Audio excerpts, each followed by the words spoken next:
Welcome to the Slop Farm. Enjoy the video.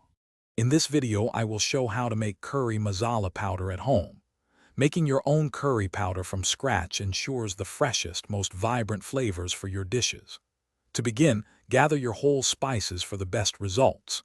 You'll need about 1/4 cup of coriander seeds, 2 tablespoons of cumin seeds, 1 1/4 tablespoons of fennel seeds, and 4 dried red chilies. Additionally, have 10 green cardamom pods, 1 teaspoon each of fenugreek and mustard seeds, a medium cinnamon stick, and 1/2 teaspoon of black peppercorns ready. We'll also incorporate 2 teaspoons of turmeric powder and 1/2 teaspoon each of ginger and garlic powder later. The secret to a truly aromatic curry powder lies in dry roasting your whole spices. Place your coriander, cumin, fennel, dried chilies, cinnamon stick, cardamom, fenugreek, mustard seeds, and peppercorns into a dry pan over low to medium heat.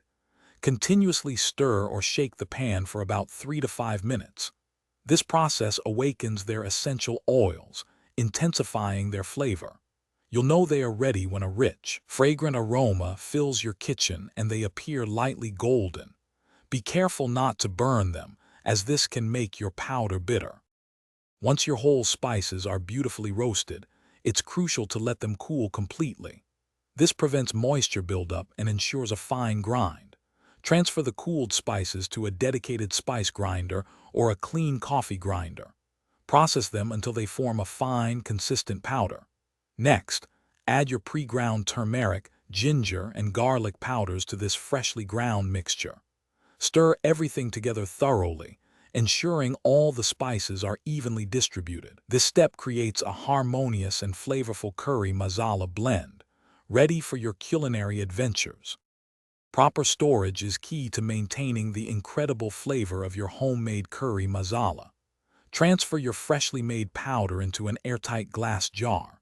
Store this jar in a cool, dry, and dark place, such as a pantry or cupboard, away from direct sunlight and heat sources like your stove. Avoid storing it in the refrigerator, as condensation can introduce moisture. Always use a completely dry spoon when scooping out the powder to prevent clumping and preserve its quality. When stored correctly, your curry powder will remain potent and flavorful for several months, even up to 1 year. Thanks for watching. Consider subscribing if we helped you today.